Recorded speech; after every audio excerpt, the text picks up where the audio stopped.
एक बार दो भाई एक मेले में जाते हैं। मेले में जाने के लिए उनके पिताजी ने उन्हें 10-10 रुपए देते हैं। छोटा भाई 10 रुपए का एक खिलौना खरीद लेता है और बड़ा भाई उसी 10 रुपए से खिलौने को बनाने का सामान ले लेता है और उसने 6 रुपए की लागत में एक खिलौना बनाकर उसे 10 रुपए में बेच देता है, जिससे उसे 4 रुपए का मुनाफा होता है। दोनों भाई है तो एक ही बाप की संतान, लेकिन दोनों में फर्क क्या है? एक बेटा जिसे 10 रुपए दिए गए, वो उस 10 रुपए से खिलौना खरीद लेता है, मतलब सारे पैसे खत्म कर देता है। और दूसरा बेटा खिलौना न खरीद के खिलौना बनाने का सामान खरीद लेता है, ताकि वो खिलौना बना सके, अपने दिमाग और अपनी समझ का सही इस्तेमाल करके ज्यादा पैसा कमा सके। तो इन दोनों भाइयों को देखकर आपको क्या लगता है, भविष्य में इनमें से ज्यादा कामयाब कौन सा भाई होगा? जाहिर सी बात है, जो अपने पैसे से पैसा कमाना जानता है, पैसे कमाने की नई नई तरकीब लगाता है, वो भविष्य में ज्यादा कामयाब रहेगा। और जो पैसे को यूं ही खर्च कर देता है, वो आज नहीं तो कल अपने पैसों को खत्म कर ही देगा। इसीलिए जिंदगी में पैसे कमाने के लिए सिर्फ कड़ी मेहनत काम नहीं आती। कड़ी मेहनत तो एक मजदूर भी करता है, लेकिन वो कमाता कितना है? ज्यादा पैसा कमाने के लिए हमें पैसे की फितरत को समझना होगा, हमें धन की फितरत को समझना होगा, ताकि आपका पैसा ही आपके लिए और ज्यादा पैसा कमा कर दे सके। अगर आप एक बार पैसे की फितरत को समझ लेते हैं, तो आप अपने कुछ पैसों से ही ज्यादा पैसा कमा सकते हैं, वो भी कम मेहनत करके, अपने दिमाग का सही इस्तेमाल करके, अपनी समझ का इस्तेमाल करके। आज की जो कहानी मैं आपको सुनाने वाला हूं, उसमें आपको कुछ ऐसे तरीके पता चलेंगे जिसका इस्तेमाल करके एक साधारण आमदनी वाला इंसान भी अच्छा पैसा कमा सकता है। बस वीडियो के अंत तक बने रहना। इससे पहले कि आप कहानी में खो जाएं, इस चैनल को सब्सक्राइब करके बेल आइकन की घंटी दबाकर ऑल को जरूर सिलेक्ट कर लें। तो चलिए कहानी शुरू करते हैं। एक नगर में बाबू राम नाम का एक बहुत ही धनवान सेठ रहता था। बहुत सी संपत्ति उसे अपने पिता की विरासत में मिली थी और कुछ संपत्ति उसने अपनी सोच और अपनी समझदारी से अर्जित की थी। उस सेठ के दो बेटे थे, जहां उसका बड़ा बेटा बहुत ही होनहार था, वहीं छोटा बेटा उसके व्यापार में उसकी कुछ भी मदद नहीं करता था। वो अपनी दुनिया में ही मस्त रहता था। उसे नई नई चीज सीखने का बहुत ही शौक था। कभी वो संगीत सीखने लगता तो कभी कोई दूसरी कला सीखने लगता था। वहीं उस सेठ का बड़ा बेटा व्यापार का लेन देन देखता था। सेठ को हमेशा लगता था कि मेरा छोटा बेटा मेरी संपत्ति को नष्ट कर देगा, क्योंकि वो तो बेफजूल की चीजें सीखता रहता है।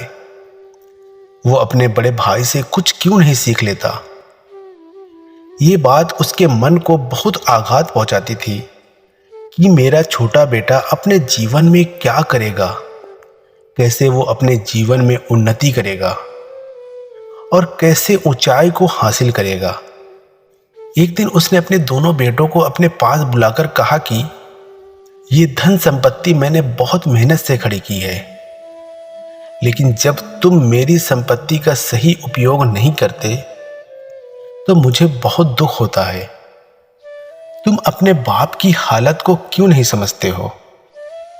अपने बड़े बेटे की तरफ इशारा करते हुए उसने अपने छोटे बेटे से कहता है कि तुम अपने बड़े भाई से कुछ क्यों नहीं सीख लेते? जरा देखो अपने बड़े भाई को, व्यापार को उसने कितना फैला दिया है, और एक तुम हो कि व्यर्थ की चीजें सीखते रहते हो। संगीत सीखना है। अरे क्या करोगे संगीत सीखकर? मेरे व्यापार में मेरा हाथ क्यों नहीं बटाते? कोई नई चीज क्यों नहीं सीखते जिससे कि तुम अच्छा धन कमा सको? जीवन में धन अर्जित करने के बारे में क्यों नहीं सोचते? यह सुनकर उसके छोटे बेटे ने कहा कि पिताजी, आपने अपने जीवन में इतना धन कमाया है, इतनी संपत्ति इकट्ठा की, लेकिन आपके जीवन में कुछ मजा, कुछ आनंद या कुछ उत्साह है? आप सिर्फ धन कमाते हो और धन कमाने के पीछे आप व्यर्थ की चिंताएं करते रहते हो, जबकि आपके पास इतना सारा धन पहले से मौजूद है। पिताजी, मुझे संगीत सीखने में ही आनंद मिलता है, मेरी धन के प्रति कोई रुचि नहीं है। धन हमारे पास इतना ज्यादा है तो मेरे धन के प्रति रुचि क्यों होगी? आप खुद सोचिए। यह सुनकर सेठ तिलमिला उठा और वो अपने बेटे की तरफ उंगली करते हुए बोला कि तुम्हें लगता है कि ये संपत्ति, ये धन सब व्यर्थ है? मैंने अपनी जिंदगी में यूं ही मेहनत की। क्या तुम्हें लगता है धन कमाना इतना आसान है? मैं आज से तुम दोनों भाइयों को 1 साल का वक्त देता हूं। 1 साल में तुम में से जो ज्यादा पैसा कमाएगा, मैं अपनी सारी संपत्ति उसके ही नाम करूंगा। याद रखना, मैं अपनी कमाई हुई संपत्ति को यूं ही बर्बाद करने के लिए तुम्हारे हाथों में नहीं दे सकता। अगर 1 साल के अंदर तुमने साबित नहीं किया तो मैं ये सारी संपत्ति तुम्हारे बड़े भाई को दे दूंगा। यह सुनकर उसके छोटे बेटे को बहुत ही दुख हुआ। उसे लगा कि पिताजी के पास इतनी संपत्ति है, लेकिन फिर भी पता नहीं पिताजी क्यों संपत्ति को ही इतना महत्व देते हैं। लेकिन उसने अपने पिता की खुशी के लिए उनकी शर्त मंजूर कर लेता है। 1 साल का वक्त शुरू हो चुका था। सेठ का बड़ा बेटा तो पहले से ही अपना व्यापार जमाकर बैठा हुआ था। उसे तो कोई समस्या नहीं थी, वो तो अपना धन कमा रहा था। लेकिन छोटा बेटा अब भी संगीत के पीछे ही लगा हुआ था। उसे कोई चिंता नहीं थी कि मैं 1 साल में कितना धन कमा पाता हूं या कितना धन नहीं कमा पाता। वो तो बस अपने संगीत सीखने के मगन में रहता था। धीरे धीरे समय के साथ बड़े भाई को लगने लगा था कि सारी संपत्ति मेरे हिस्से में आने वाली है, इसीलिए वो निश्चित होकर अपना व्यापार कर रहा था। और वहीं सेठ का छोटा बेटा इन सब चीजों से अब भी बिल्कुल बेखबर था। उसे कोई चिंता नहीं थी कि उसके हिस्से में कितनी जायदाद आएगी या नहीं आएगी। लेकिन जैसे जैसे समय बीतने लगा और 1 साल का वक्त नजदीक आ चुका था, तभी एक चमत्कार हुआ। किसी ने नहीं सोचा था कि ऐसा हो सकता है। यहां तक कि उस सेठ के छोटे बेटे ने भी यह नहीं सोचा था कि उसकी किस्मत इस तरीके से अचानक बदल जाएगी। एक दिन वो जब अपनी संगीत की रियाज कर रहा था तो उस शहर का सबसे बड़ा कलाकार वहीं से गुजर रहा था। तभी उस कलाकार ने उस सेठ के छोटे बेटे को संगीत बजाते हुए और गाते हुए देखा, और वो कलाकार उसकी संगीत से इतना प्रभावित हो उठा कि उसे अपनी आने वाली फिल्म में संगीतकार का पद सौंप दिया। संगीतकार उस जमाने में भी बहुत ही ऊंचा पद माना जाता था, इसीलिए अचानक से सेठ के छोटे बेटे की किस्मत बदल चुकी थी। अब उसके पास धन की कोई कमी नहीं थी। जब भी कोई नया संगीत गाता तो वो उससे बहुत धन अर्जित कर लेता था। इसीलिए बहुत ही कम समय में सेठ का छोटा बेटा बहुत धनवान बन चुका था। जब सेठ को इस बात का पता चला तो उसे असंभव के साथ बेहद खुशी भी हुई। उसे कभी लगता नहीं था कि उसका छोटा बेटा जीवन में इतना कामयाब हो सकता है।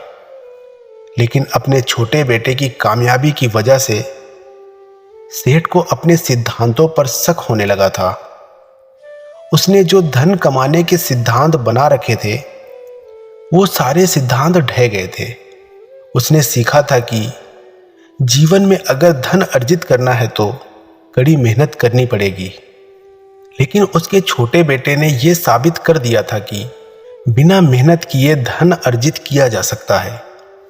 आप अपनी रुचि के हिसाब से काम करते हुए भी धन संपदा पैदा कर सकते हैं। इसलिए जब सेठ को विश्वास हो चला कि उसका छोटा बेटा धन कमाने के मामले में उससे भी ज्यादा सोच रखता है, तो एक दिन उसने अपने दोनों बेटों को अपने पास बुलाया। उसने अपने बड़े बेटे से कहा कि बेटा, आज जो बात मैं तुमसे कहने वाला हूं, उस बात का तुम्हें बुरा भी लग सकता है, लेकिन अगर तुम अपने अहंकार को बराबर में रखकर सोचोगे तो तुम्हें ये एहसास होगा कि तुम्हारा छोटा भाई धन कमाने के मामले में तुमसे और मुझसे भी ज्यादा समझ रखता है। ये बात मुझे आज तक पता नहीं थी, लेकिन अब मैं ये बात अच्छे से महसूस कर सकता हूं कि तुम्हारा छोटा भाई धन कमाने के लिए तुम्हें कुछ आसान तरीके बता सकता है। इसीलिए तुम अपने छोटे भाई की सीख को छोटे में मत लेना, उसकी सीख को बड़े गौर और बड़े ध्यान से सुनना, क्योंकि वो तुम्हारी जिंदगी को एक नई दिशा दे सकता है। इसके बाद उसने अपने छोटे बेटे को संबोधित करते हुए कहा कि बेटा, मुझे तो हमेशा यही सिखाया गया था कि जब तुम ज्यादा मेहनत करोगे तो ही तुम ज्यादा धन कमा पाओगे, लेकिन तुमने इस बात को गलत साबित कर दिया है। तुम बताओ, तुम्हारे हिसाब से एक इंसान जल्दी पैसा कैसे कमा सकता है? ये सुनकर उसके छोटे बेटे ने कहना शुरू किया। उसने कहा कि पिताजी, मैंने जीवन में कभी भी धन के बारे में सोचा ही नहीं था। मैं तो बस अपनी कला के बारे में ही हमेशा सोचता था। मुझे धन कमाने के कोई तरीके नहीं पता, या ये कह सकते हैं कि किस्मत से मुझे ये काम मिल गया है जिससे कि मैंने इतना सारा धन कमा लिया है। पर अगर आप सच में जानना चाहते हैं कि मेरी धन के मामले में क्या सोच है, तो मैं आपको एक बात बताना चाहता हूं। मैंने सिर्फ अपनी कला को सीखने में ही ध्यान दिया है। मुझे संगीत सीखने में मजा आता था। मैं पैसा कमाने के लिए संगीत नहीं सीखता था, बल्कि मुझे इसमें मजा आता था। मैं अपनी खुशी के लिए संगीत सीखता था। मुझे खुद भी पता नहीं था कि मैं इतना बड़ा संगीतकार भी बन सकता हूं, लेकिन कहते हैं कि आपकी कला आपको कभी भूखा नहीं रहने देती। इसीलिए मैं धीरे धीरे वो कला सीखता रहा और मैं एक अच्छा संगीतकार बन गया। मानता हूं कि कला सीखने में मुझे टाइम लगा है, लेकिन यह भी सत्य है कि कला सीखने का काम एक दिन या एक महीने का नहीं होता। इसके लिए धीरे धीरे समय देना पड़ता है, और समय के साथ साथ आपकी कला जवान होती जाती है। इसीलिए इंसान को हमेशा धन कमाने से पहले कोई कला अर्जित करनी चाहिए, कोई कला बनानी चाहिए। कला कोई भी हो सकती है, बिजनेस, संगीत, एक्टिंग या कोई खेल भी हो सकता है। ये अनेक प्रकार की कला ही तो है। अक्सर इंसान कला सीखने पर ध्यान नहीं देता। वो शुरुआत से ही समाज के स्वभाव में, अपने घर वालों के दबाव में अपना पूरा ध्यान धन अर्जित करने में ही लगा देता है, जिसकी वजह से शुरुआत में हो सकता है कि वो थोड़ा धन कमा तो लेता है, लेकिन लंबे समय के लिए वो ज्यादा धन नहीं कमा पाता, क्योंकि उसने कभी भी कोई कला सीखने पर ध्यान नहीं दिया।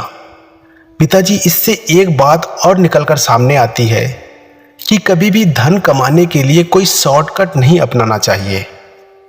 शॉर्टकट या सट्टा बाजार आपको एक बार पैसा दिला सकता है, लेकिन अगर आपको लगातार पैसा कमाना है तो शॉर्टकट आपकी इसमें कुछ मदद नहीं कर सकता, क्योंकि किस्मत आपकी एक बार साथ दे सकती है, 2 बार दे सकती है, लेकिन हर बार आपकी किस्मत आपका साथ दे ये जरूरी नहीं है।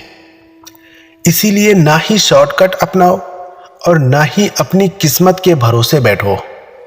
हमेशा इंसान को नजदीक के फायदे की बजाय दूर के नुकसान के बारे में सोचना चाहिए। कई बार हम ऐसे फैसले ले लेते हैं जो वर्तमान में तो हमें थोड़ा फायदा पहुंचाते हैं, लेकिन लंबे समय में वो हमें बहुत ज्यादा नुकसान पहुंचा देते हैं। इसके बाद उसने कहा कि पिताजी, कभी भी पैसे को बांधकर नहीं रखना चाहिए। अक्सर लोग धन जोड़कर उसे अपने पास रखते हैं। उन्हें लगता है कि मेरे पास धन जुड़ा रहेगा तो मेरे जरूरत में वो मेरे काम आएगा। लेकिन ये धन ऐसी चीज है कि उसे खर्च होना ही होता है। आप उसे कितनी भी तिजोरी में रख लो, कितना भी उसे संभाल कर रख लो, लेकिन कभी ना कभी वो धन तो खत्म हो ही जाएगा। इसीलिए धन को बांध कर रखने की बजाय उसे अलग अलग जगहों पर लगा दो, जिससे कि आपका धन ही आपके लिए और ज्यादा धन कमाकर दे सकता है। आज के समय के हिसाब से अगर मैं आपको बताऊं तो हिंदुस्तान में सिर्फ 5% लोग शेयर मार्केट में पैसा इन्वेस्ट करते हैं और वहीं अमेरिका में ये आंकड़ा 65% का है। जरा सोचिए कि हम अपने धन को सुरक्षित रखने के लिए उसको बांध कर रखते हैं, उसको बैंक में डाल देते हैं, उसको अपनी तिजोरी में रख देते हैं, लेकिन इसी पैसे को दूसरी जगह पर लगाकर और ज्यादा पैसा कमाने के बारे में हम सोचते ही नहीं हैं, क्योंकि हमें लगता है कि वहां पर हमारा धन खर्च हो जाएगा। अरे धन को खर्च तो वैसे भी होना है। इसके बाद सेठ के छोटे बेटे ने कहा कि पिताजी, धन कमाने के लिए मुझे लगता है कि इंसान को ऐसा काम करना चाहिए जिसमें उसे अपना बहुत ज्यादा वक्त ना देना पड़े। मतलब अगर मैं मौजूद ना भी रहूं तब भी उसका काम चलता रहे। इससे यह होगा कि उस इंसान का समय बचेगा और वही समय वो दूसरे कामों में लगाकर वहां से भी धन और पैसा कमा सकता है। लेकिन इंसान को पैसा कमाने के लिए इतना भी तनाव नहीं लेना चाहिए कि उसे अपने शरीर से ही समझौता करना पड़ जाए, क्योंकि जब हमारा शरीर ही नहीं रहेगा तो हम धन का क्या करेंगे। अक्सर हम अपने आसपास ऐसे बहुत सारे लोगों को देखते हैं जिन्होंने जीवन में बहुत सारा धन कमाया है, लेकिन उनका स्वास्थ्य, उनका शरीर उनका साथ नहीं दे रहा, तरह तरह की बीमारियों से ग्रस्त हैं। आखिरी और सबसे बड़ी बात यह है कि उस पैसे का सदुपयोग करना चाहिए। जो भी पैसा हम कमाते हैं, अगर हम उसका सही उपयोग नहीं करेंगे तो भी आज नहीं तो कल पैसा खत्म हो ही जाएगा।